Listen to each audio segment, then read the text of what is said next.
Straight ahead. Scenes like these can be thwarted by kids like these. Whether it's bullying or weapons, drugs or depression, students have their fingers on the pulse of what's going on in schools.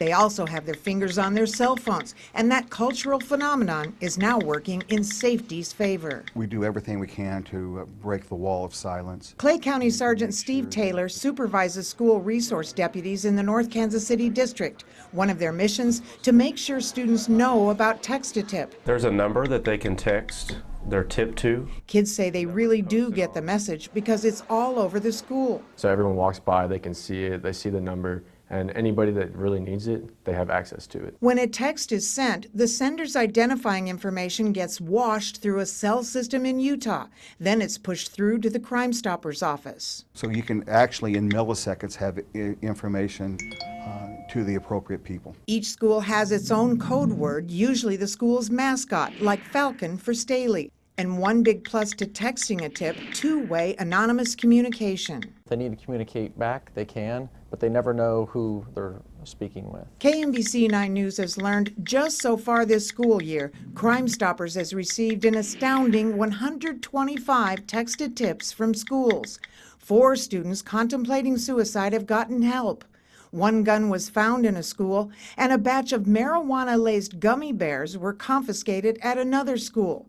The tips have stopped drinking or drug parties and solved thefts. Don't be afraid. If you feel like you're in a situation as a kid or anybody, you feel like you're in a situation, go for it. No one will ever know where the tip came from, and it might just save a life. Peggy Bright, KMBC 9 News.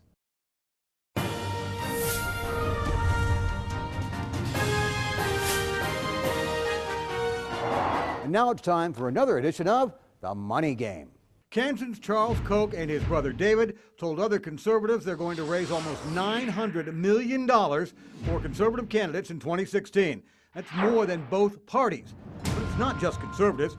According to Open Secrets, 4 of the top 5 individual contributors from last year gave to liberals and Democrats, more than $115 million. Most candidates say those big dollars don't sway their votes. In Jefferson City, they have country club committees. 4 House Republicans moved their telecommunication committee meeting to the Jeff City Country Club, where telecommunication lobbyists bought them nice dinners before the lobbyists testified. In an interview, the committee chairman, Bart Corman, didn't see a problem. Then there's the lawmaker revolving door.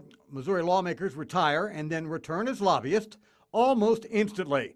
One of the latest, former Democratic lawmaker Chris Kelly, left last year, lobbies this year. Now there's a bill down there calling for a 2-year waiting period on that revolving door. We'll see. That's my minute.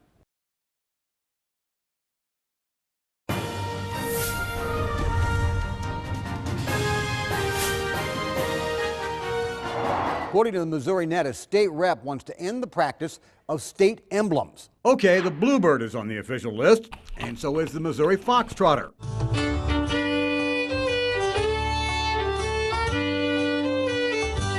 Of course, the Missouri waltz on the state instrument, the fiddle. Who objects to the state's official dessert? We have the state insect, the honeybee, but we also have the lithologic emblem and a state mineral. We even have a state dinosaur. I thought it was me. Plus, some Lee Summit students got the crinoid named as the state fossil. Hope they got an A. Now, somebody thinks that Missouri needed a state fish, catfish, all right, but an official state aquatic animal, paddlefish, an amphibian, the bullfrog, and the 3-toed box turtle as the state reptile? No wonder the lakes are crowded. Missouri now has 28 of these. I propose one more, a state limit. That's my minute.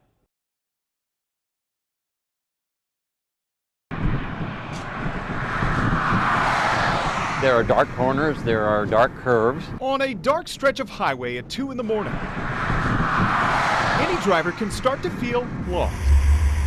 But look up at the streetlights along highways in Kansas City. You can feel lost as to why so many are so dark. Merges are tight sometimes, and it's just dangerous. Roger Hershey takes I-70 to commute home from downtown to Independence.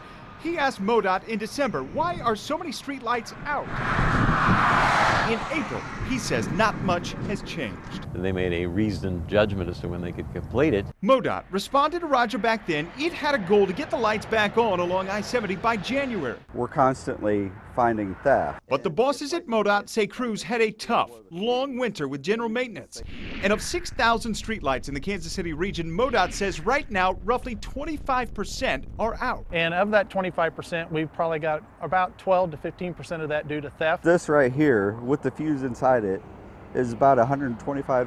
MoDOT says it spent $100,000 in the past 2 years because of an increasing number of copper thefts.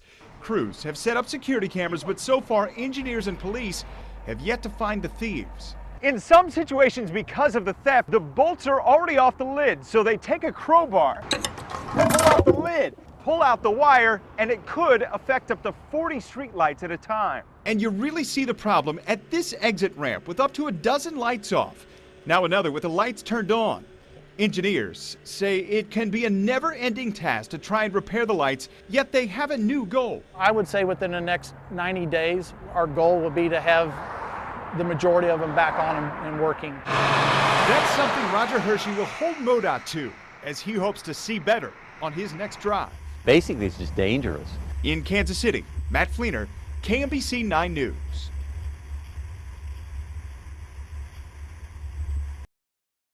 Let's go ahead and stand up. Every journey begins with a first step. And for James McGinnis, that first step has been a big one. It's game day. Got to get the helmet on. It was in this September football game, after James had a solo hit, that he collapsed. I immediately ran down onto the field. So it was a heart-stopping moment. James suffered from bleeding on the skull, a critical brain injury. He's spent the past 10 weeks at Madonna Rehab Hospital in Lincoln, Nebraska. When he arrived, he could not talk, he could not walk.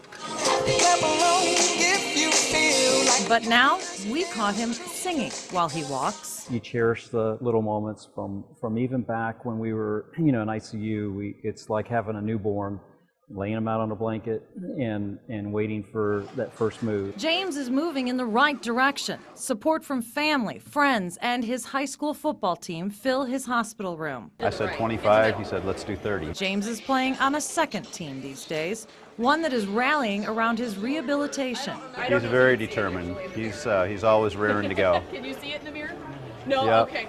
Got great family Keep your support, head in the middle of the community, and there all you those go. things matter. In times of struggle, James can count on his dad to put it all in perspective. It's really like going through summer weights and conditioning for football. It's going to be a lot of hard work. That takes about 3 months.